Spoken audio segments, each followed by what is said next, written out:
Friends, नए हो तो चैनल को सब्सक्राइब जरूर करें और बढ़ते हैं आगे की तरफ बिना आपका टाइम वेस्ट किए। क्वेश्चन स्टार्ट करते हैं। चलिए फ्रेंड्स, शुरू करते हैं आज की क्लास। आज का पहला क्वेश्चन है, हिंदी साहित्य के आरंभिक काल को आचार्य रामचंद्र शुक्ल ने क्या कहा? आपको 5 सेकंड का टाइम दूंगा।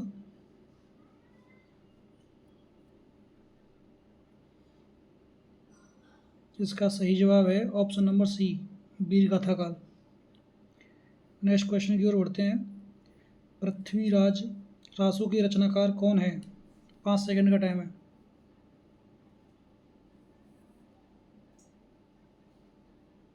इसका सही जवाब है ऑप्शन बी, चंदवरदाई। बढ़ते हैं नेक्स्ट क्वेश्चन की ओर। कबीरदास की भाषा क्या थी? बहुत ही मोस्ट इंपोर्टेंट क्वेश्चन है, कई बार परीक्षा में पूछा गया है। 5 सेकंड का टाइम है आपके पास। कबीरदास की भाषा क्या थी? ऑप्शन नंबर सी, सदुकड़ी। नेक्स्ट क्वेश्चन की ओर बढ़ते हैं। पूस की रात के रचनाकार हैं? बहुत ही इंपॉर्टेंट क्वेश्चन है। 5 सेकंड का टाइम है। सही जवाब है ऑप्शन नंबर सी, निराला। बढ़ते हैं नेक्स्ट क्वेश्चन की ओर। साखी के रचयिता कौन है? साखी के रचयिता कौन है? 5 सेकंड का टाइम है।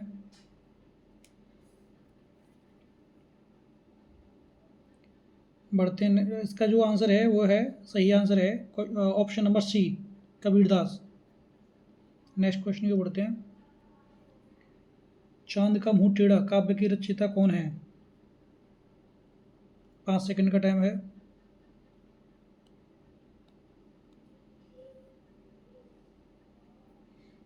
इसका सही जवाब है option number B, Bhavani Prasad Mishra. Next question है, आषाढ़ का एक दिन नाटक के रचयिता हैं? 5 सेकंड का टाइम है आपके पास।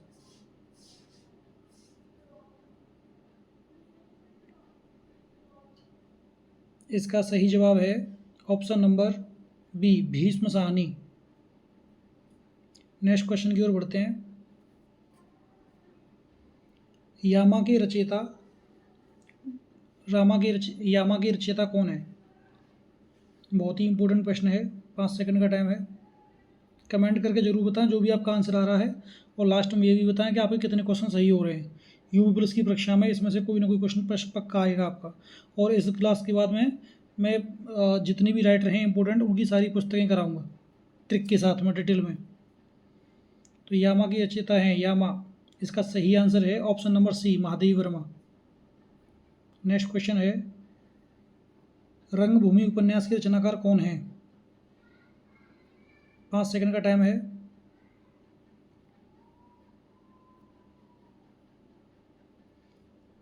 इसका सही आंसर है ऑप्शन नंबर सी, प्रेमचंद। बढ़ते हैं नेक्स्ट क्वेश्चन की ओर। तितली किसकी रचना है? बहुत ही इंपॉर्टेंट प्रश्न है। 5 सेकंड का टाइम है।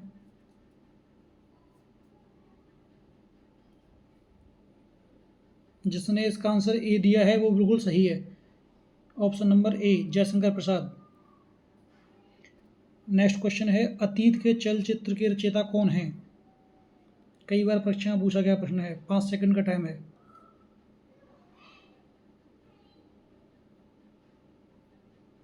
इसका सही जवाब है सी, महादेवी वर्मा। बढ़ते हैं नेक्स्ट क्वेश्चन की ओर। पल्लव के रचयिता कौन है? 5 सेकंड का टाइम है आपके पास।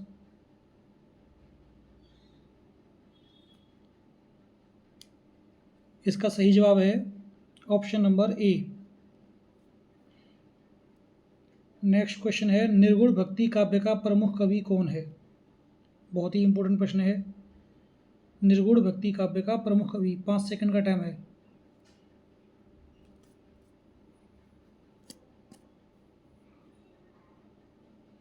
इसका सही जवाब है ऑप्शन नंबर सी, कबीरदास। बढ़ते हैं नेक्स्ट क्वेश्चन की ओर। तरणी तनुजा तट तमाल तरोवर छाए प्रस्तुत पंक्ति के रचयिता कौन है? और कमेंट करके ये बताइएगा इसमें कौन सा अलंकार है। कमेंट ज़रूर करें और लाइक और सब्सक्राइब भी ज़रूर करें, जिससे आपको नेक्स्ट आने वाली वीडियो मिल जाए। और आज मैं वीडियो कराने वाला हूं जिसमें सारी रचनाएं मैं कराऊंगा ट्रिक के साथ में, कभी भूल भी नहीं पाओगे, और यूपी पुलिस परीक्षा में पक्का उसमें से क्वेश्चन फंसेगा आपका। तो तरनी तनुजा तट तमाल तो वह बहुत छाए, इसका सही आंसर है option number A, Bharatendu Harishchandra. Next question है, प्रथम सूफी प्रेमाख्यान काव्य के रचयिता कौन है? ये क्वेश्चन यूपीएसआई में पूछा गया है और बहुत ही मोस्ट इंपोर्टेंट प्रश्न है।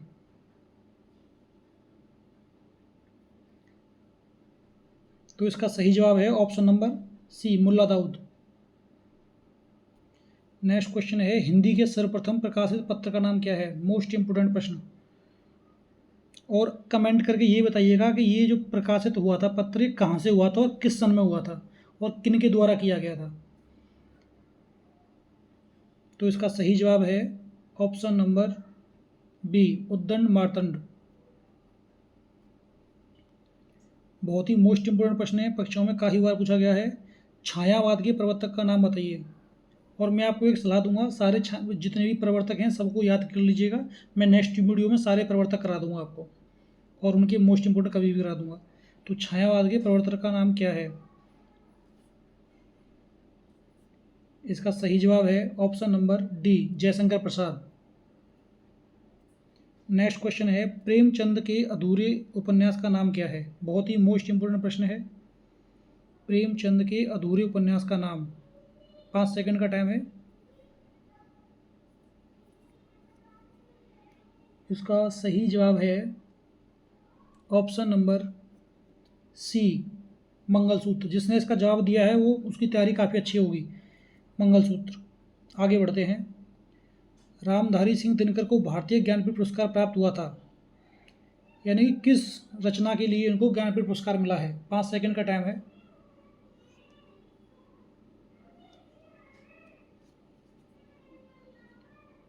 इसका सही आंसर है ऑप्शन नंबर डी, उर्वशी। बढ़ते हैं नेक्स्ट क्वेश्चन की ओर।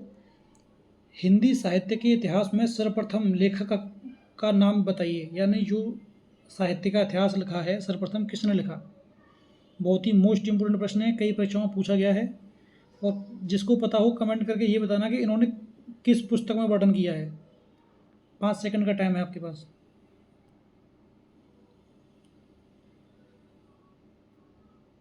इसका सही आंसर है ऑप्शन नंबर डी, गारसा दा तासी।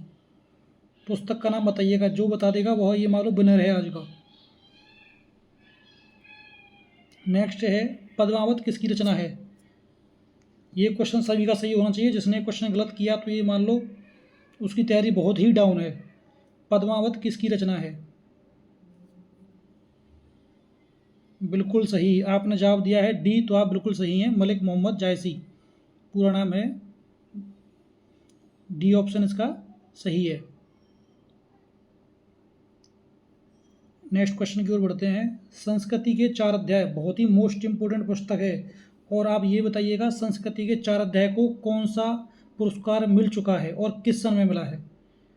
तो संस्कृति के 4 अध्याय, 5 सेकंड का टाइम है, रचयिता का नाम बताना है।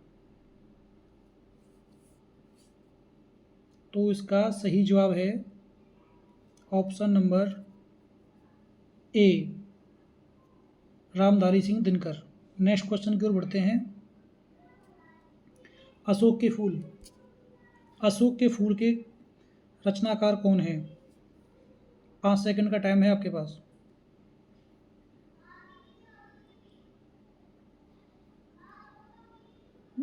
तो जिसने इसका आंसर डी दिया है वो बिल्कुल सही है।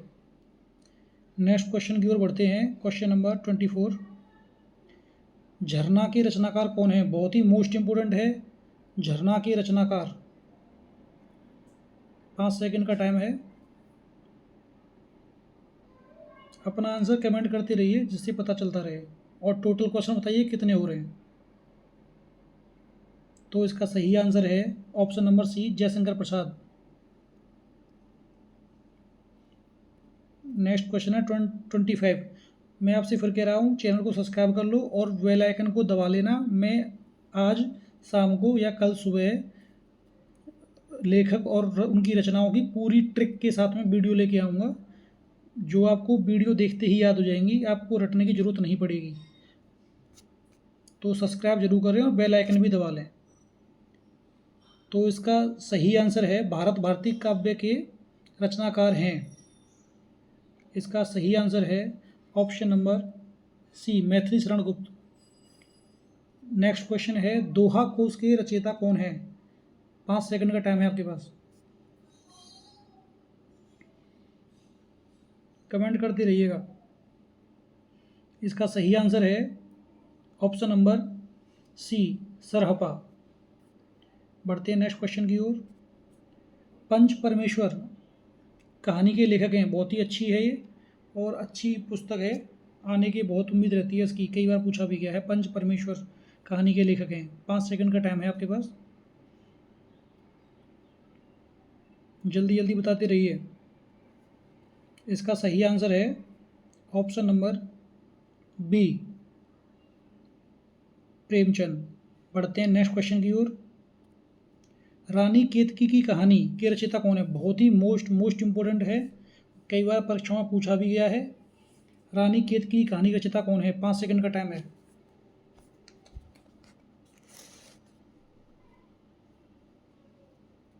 बताइए क्या आंसर है आपका। तो इसका सही आंसर है ऑप्शन नंबर डी, इंसा अल्लाह खां। बढ़ते हैं नेक्स्ट क्वेश्चन की ओर। कुटज के रचयिता कौन है? कई बार परीक्षाओं में पूछा गया है, कुटज के रचयिता। 5 सेकंड का टाइम है,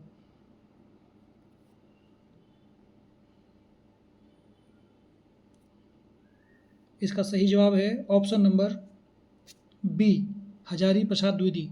चैनल को सब्सक्राइब जरूर करें। मैं फिर आपसे फिर कह रहा हूँ, मैं लेखक और उनकी रचनाओं की पूरी कंप्लीट वीडियो लेके आऊँगा, जिसमें मैं ट्रिक के साथ में आपको सारी रचनाएं कराऊँगा। नेक्स्ट क्वेश्चन की ओर बढ़ते हैं। क्वेश्चन नंबर 30, आंसू काव्य के रचनाकार हैं। आंसू काव्य के रचनाकार हैं, बहुत ही मोस्ट इंपोर्टेंट है। मैं आपको इनको इतनी अच्छे से ट्रिक से याद करा दूंगा कि आपको एक ही कहानी में सारी रचनाएं याद हो जाएंगी, वो मेरी गारंटी है याद कराने की। बस चैनल को सब्सक्राइब कर लो आप। 5 सेकंड का टाइम है, इसकी रचनाकार बताइए।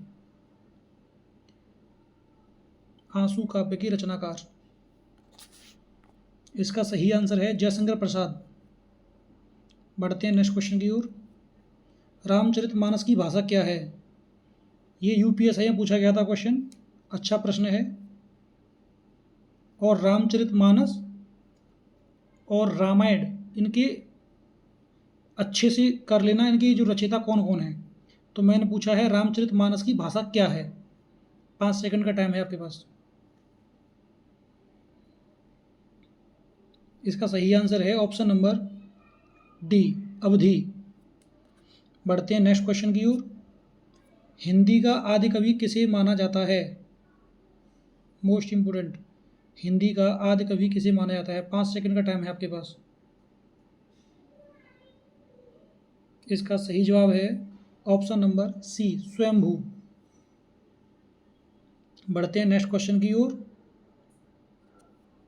रामचरितमानस में कितने कांड हैं? आपको कमेंट करके ये बताना है सबसे बड़ा कांड कौन सा है। रामचरितमानस का सबसे बड़ा कांड कौन सा है? रामचरितमानस में कितने कांड हैं? आपको समय मिलता है 5 सेकंड। इसका सही जवाब है ऑप्शन नंबर सी, 7। बढ़ते हैं नेक्स्ट क्वेश्चन की ओर। दिनकर किस रस के कवि माने जाते हैं? बहुत ही मोस्ट इंपोर्टेंट है, दिनकर किस रस के कवि माने जाते हैं? और कमेंट करके बताइएगा सूरदास किस रस के कवि हैं। सूरदास किस रस के कवि हैं? तो ये आपका क्वेश्चन है, दिनकर किस रस के कवि माने जाते हैं। और समय है 5 सेकंड का, इसका सही जवाब है ऑप्शन नंबर सी, बीर रस।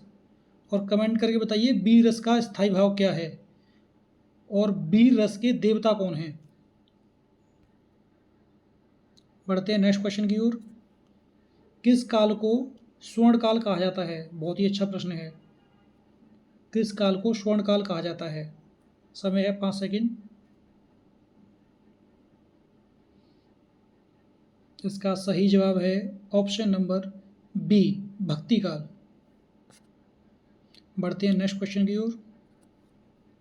सूरदास के गुरु कौन थे?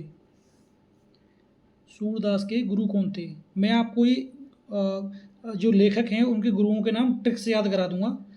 इसके बाद वाली वीडियो लेके आऊँगा मैं, ट्रिक से सभी याद करा दूंगा। बस चैनल को सब्सक्राइब कर लो, जिससे आपको नोटिफिकेशन आते रहेंगे। मैं वीडियो डालता रहूँगा, आपको नोटिफिकेशन आते रहेंगे। आज के टाइम पे स्मार्ट स्टडी करनी है हमको, जिससे कि हमको बहुत कम मेहनत करके सारी चीज़ें याद रहें।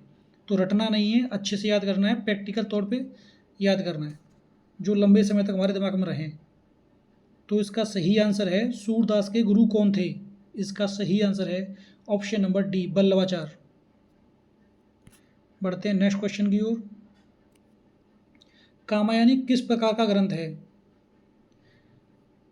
कमेंट करके बताइएगा कामायनी के लेखक कौन हैं और कामायनी में कितने सर्ग हैं।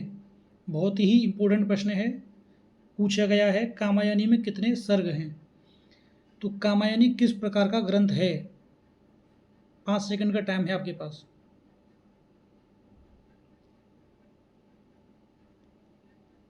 इसका सही जवाब है ऑप्शन नंबर सी, कामायनी एक महाकाव्य है। और कमेंट कीजिए कामायनी के लेखक कौन हैं। बढ़ते हैं नेक्स्ट क्वेश्चन की ओर। हिंदी किस भाषा परिवार की है? समय स्टार्ट होता है, 5 सेकंड। हिंदी किस भाषा परिवार की है? कमेंट करके ये बताइएगा भारत में कितने भाषा परिवार हैं। तो हिंदी किस भाषा परिवार की है?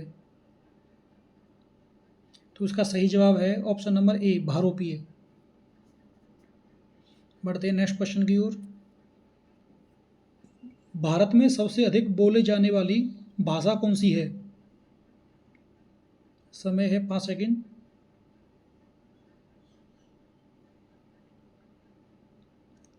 इसका सही जवाब है option number A, Hindi. Comment करके ये बताइएगा भारत में कोई भी 5 राज्य कमेंट करके बताइए जिनमें हिंदी बोली जाती है। बढ़ते हैं नेक्स्ट क्वेश्चन की ओर। हिंदी भाषा का जन्म हुआ है। हिंदी भाषा का जन्म हुआ है, बहुत ही इम्पोर्टेंट प्रश्न है और इसमें लोग बहुत कंफ्यूज होते हैं। जिसने इसका आंसर सही दिया, ये मान लो उसने बहुत अच्छे से हिंदी पढ़ी है, अच्छे से पढ़ी है। और अगर वो मेरे साथ पढ़ता है तो मैं उसको ट्रिक के साथ में बहुत अच्छे से याद करा दूंगा आने वाली सारी क्लासेस। तो हिंदी भाषा का जन्म हुआ है, इसका सही जवाब है ऑप्शन नंबर ए, अपभ्रंश से।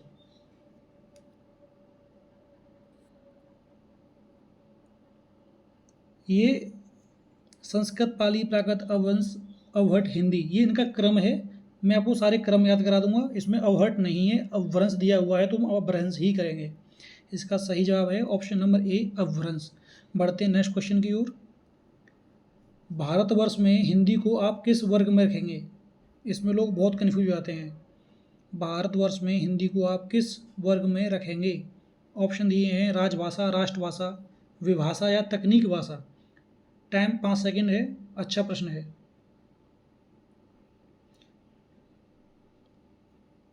बिल्कुल बढ़िया, इसका सही जवाब है ऑप्शन नंबर ए, राजभाषा। कमेंट करके बताइएगा कि हिंदी को संविधान के किस भाग के अंतर्गत राजभाषा के बारे में बताया गया है। बढ़ते हैं नेक्स्ट क्वेश्चन की ओर। निम्न में से कौन सी भाषा देवनागरी लिपि में लिखी जाती है? बहुत ही मोस्ट इंपोर्टेंट प्रश्न है। कौन सी भाषा देवनागरी लिपि में लिखी जाती है? 5 सेकंड का टाइम है आपके पास। बहुत ही बढ़िया, इसका सही जवाब है ऑप्शन नंबर सी, मराठी। बढ़ते हैं नेक्स्ट क्वेश्चन की ओर। निम्न में कौन सी भाषा संस्कृत भाषा की अपभ्रंश है? बहुत ही अच्छा प्रश्न है, 5 सेकंड का टाइम है। बिल्कुल बढ़िया, बहुत अच्छे। इसका सही जवाब है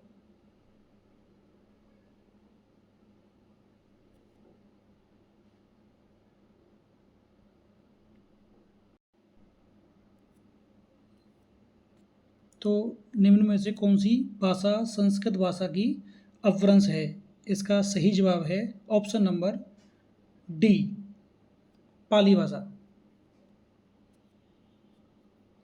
अधिकतर भारतीय भाषाओं का विकास किस लिपि से हुआ है? बहुत ही अच्छा प्रश्न है। 5 सेकंड का टाइम है। तो इसका सही जवाब है ऑप्शन नंबर डी, ब्राह्मी लिपि। बढ़ते हैं नेक्स्ट क्वेश्चन की ओर। चैनल को सब्सक्राइब जरूर करें। इसके बाद मैं सारी रचनाओं की वीडियो लेके आने वाला हूं, जो कि ट्रिक के साथ में कराऊंगा, कहानी के रूप में ऐसे याद कराऊंगा, भूल नहीं पाओगे, याद करोगे कि हाँ किसी ने याद कराई है। तो नेक्स्ट क्वेश्चन की ओर बढ़ते हैं। क्वेश्चन नंबर 45, वर्तमान हिंदी का प्रचलित रूप क्या है? यूपीएसआई में पूछा गया प्रश्न है, बहुत ही मोस्ट इंपोर्टेंट प्रश्न है। वर्तमान हिंदी का प्रचलित रूप है। 5 सेकंड का टाइम मिलता है।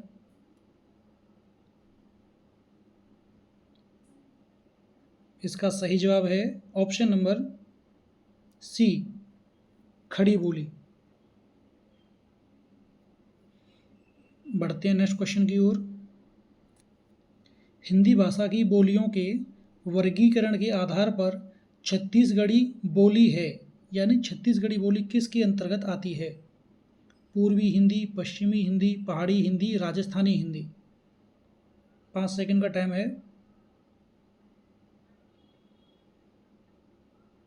बहुत बढ़िया। इसका सही जवाब है ऑप्शन नंबर ए, पूर्वी हिंदी।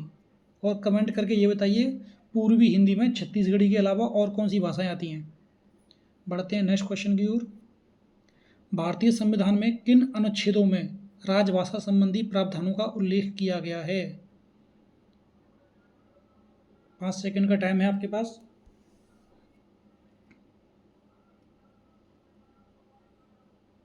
इसका सही आंसर है ऑप्शन नंबर ए, 343 से लेकर 351 तक भाग 17 में राजभाषा के बारे में बताया गया है। और मैं आपको एक सलाह देना चाहूँगा, 343 से लेकर 351 तक के आप सारे आर्टिकल्स याद कर लो, किस में क्या है, राजभाषा किस में है, राजभाषा आयोग किस में है। ये हर बार इसमें से क्वेश्चन पूछा जाता है, चाहे रेलवे एग्जाम हो, चाहे स्टेट गवर्नमेंट का एग्जाम हो, ये क्वेश्चन आता ही आता है। बहुत ही मोस्ट इंपोर्टेंट प्रश्न है ये। बढ़ते हैं नेक्स्ट क्वेश्चन की ओर। हिंदी भाषा के विकास का सही अनुक्रम कौन सा है? इसमें से एक क्वेश्चन मैंने पिछले भी कराया था। 5 सेकंड का टाइम है। तो इसका सही जवाब है ऑप्शन नंबर ए, पाली, प्राकृत, अपभ्रंश हिंदी। अब ये ऑप्शन के अकॉर्डिंग करेंगे हम। वैसे संस्कृत, पाली, प्राकृत, अपभ्रंश, अवहट हिंदी है। अपभ्रंश और हिंदी के बीच में अवहट का काल माना जाता है, लेकिन इसमें ऑप्शन नहीं है, तो हम पाली, प्राकृत, अपभ्रंश और हिंदी करेंगे। लेकिन हमको याद करना है संस्कृत, पाली, प्राकृत, अपभ्रंश, अवहट, हिंदी। तो हमको पूरा क्रम याद करना है।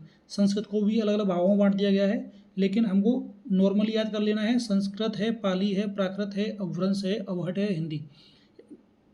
अपभ्रंश और हिंदी में, यानी अपभ्रंश का अंतिम समय जो अवहट कुछ समय चला था, और हिंदी का प्रारंभिक समय, तो बीच का अवहट था वो। तो इसमें ऑप्शन नहीं दिया गया है, तो हम ये सही कर देंगे, इसका ए ऑप्शन। बढ़ते हैं नेक्स्ट क्वेश्चन की ओर। मगही किस भाषा की बोली है? आपको भाषा परिवार पढ़ना पड़ेगा, बहुत ही मोस्ट इंपोर्टेंट प्रश्न है, हर बार आता है, यूपी की परीक्षाओं में आते ही हैं। मगही किस भाषा की बोली है? 5 सेकंड का टाइम है। तो इसका सही जवाब है ऑप्शन नंबर डी, बिहारी। और ये बताइए बिहारी में और कौन सी भाषा आती है? लास्ट क्वेश्चन है, और लास्ट क्वेश्चन पर जाने से पहले फिर से मैं आपको याद दिलाना चाहूँगा, चैनल को सब्सक्राइब कर लो। सब्सक्राइब करने का कोई पैसा नहीं लगता है, लेकिन मुझे मोटिवेशन मिलेगा। बहुत समय लगता है क्लास को बनाने में, पीपीटी तैयार करने में, क्लास को अरेंज करने में बहुत समय लगता है, टाइम निकालना पड़ता है ड्यूटी के बाद। इसलिए चैनल को सब्सक्राइब जरूर करें, बेल आइकन को दबा लें, जिससे कि कोई भी नोटिफिकेशन होगा आप तक पहुंचेगा, जिससे मुझे भी मोटिवेशन मिलेगा काम करने के लिए। कोई पैसा नहीं लग रहा आपका, मैं कोशिश करूंगा जैसे मैंने सिलेक्शन लिया है, आपको भी उसी तरह से स्मार्ट स्टडी के तौर पे आपको सिलेक्शन दिला सकूं। तो हिंदी की गारंटी मेरी है, जीके और मैथ भी कराऊंगा, आगे स्टार्ट करूंगा धीरे धीरे, लेकिन फ़िलहाल हिंदी करा रहा हूं क्योंकि पुलिस का एग्ज़ाम नज़दीक है। इसलिए आप इस चैनल को सब्सक्राइब जरूर करें। मैं इसके बाद लेखक और उनकी रचनाओं की पूरी कंप्लीट कराऊंगा ट्रिक के साथ। आप उसे देखने के बाद बोलोगे हाँ कुछ पढ़ाया है अच्छे से। तो इस नेक्स्ट क्वेश्चन की ओर बढ़ते हैं। लास्ट क्वेश्चन है, बहुत ही इंपॉर्टेंट है। जिसने ये क्वेश्चन कर दिया, मान लो उसने हिंदी को घोट के पिया है, पढ़ा नहीं है, पिया है उसने हिंदी को, तो ये बहुत ही मोस्ट इंपॉर्टेंट प्रश्न है और बहुत ही बारीक वाला प्रश्न है। जिसने बिल्कुल इसकी बुनियाद पढ़ी होगी, हिंदी की नींव पढ़ी होगी, वो कर पाएगा इस क्वेश्चन को। तो अच्छा प्रश्न है, जहाँ उपमेय का निषेध करने उपमान का आरोप किया जाता है वहाँ होता है, यानी कौन सा अलंकार होता है। इस क्वेश्चन में मैं आपको 10 सेकंड का टाइम देता हूँ, अच्छे से पढ़ के सोच के करो आंसर। टाइम स्टार्ट होता 10 सेकंड। अच्छे से समझो इसको, बहुत ही अच्छा प्रश्न है ये।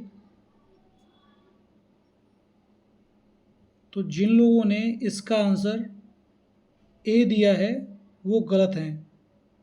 इसका सही आंसर होगा ऑप्शन नंबर डी, उपमा अलंकार। इसी के साथ आपकी आज की क्लास समाप्त होती है और आपसे यही विनम्र निवेदन है मेरा कि चैनल को सब्सक्राइब जरूर करें। सब्सक्राइब करने का कोई पैसा नहीं लगता, आपका कोई नुकसान नहीं होगा, कोई लॉस नहीं होगा, लेकिन सामने वाले इंसान को मोटिवेशन मिलेगा आगे बढ़ने के लिए, लोगों को कुछ कंटेंट अच्छा देने के लिए। तो रिक्वेस्ट यही है, चैनल को सब्सक्राइब जरूर करें, अपने फ्रेंड के साथ शेयर करें वीडियो को, जिससे उनको भी कुछ अच्छा मिले पढ़ने को। पढ़ते सब हैं, लेकिन जो स्मार्ट स्टडी करता है वही आज के टाइम पे लोगों को पीछे छोड़ के अपनी एक पोस्ट पक्की करता है। तो इसीलिए स्मार्ट स्टडी करें, गधा चाल में न चलें, बढ़िया पढ़ें, कम समय में पूरा पढ़ें, कम मेहनत में याद करने की कोशिश करें। तो चैनल को सब्सक्राइब करें, आगे वाली वीडियो का इंतजार करें। धन्यवाद।